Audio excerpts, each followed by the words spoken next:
படத்தோட ஒன்லைன் கதை அப்படின்னா பொதுவாகவே நம்ம சேனல்ல பெரிய அளவுல ஸ்பாய்லர் பண்ண மாட்டோம். தவிர்க்க முடியாத சூழல்கள்ல பேசுவோம் தான் நம்ம அடிக்கடி பேசுவோம். கதையை நம்ம ரிவீல் பண்றது இல்ல.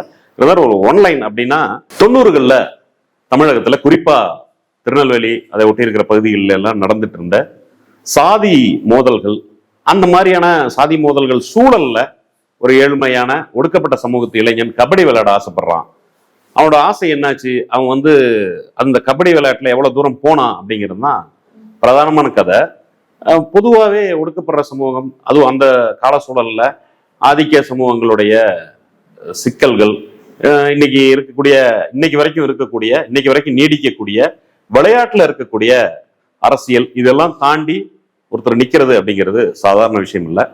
அப்படி நாயகன், அதாவது துருவ், தன்னுடைய கபடியில எப்படி போய் சேர்ந்திருக்கார் அப்படிங்கிறது தான் கிளைமேக்ஸ். இந்த படத்துல மாரி செல்வராஜ் பாத்திரங்கள் பற்றி விவரித்த விதம், அதை எழுதின விதம் ரொம்ப நல்லா இருந்தது. படத்துல ஒவ்வொரு பாத்திரங்களும் ரொம்ப நுட்பமா பார்த்து எழுதப்பட்டிருக்கு அப்படிங்கிறது ரொம்ப முக்கியமானதா இருக்கு.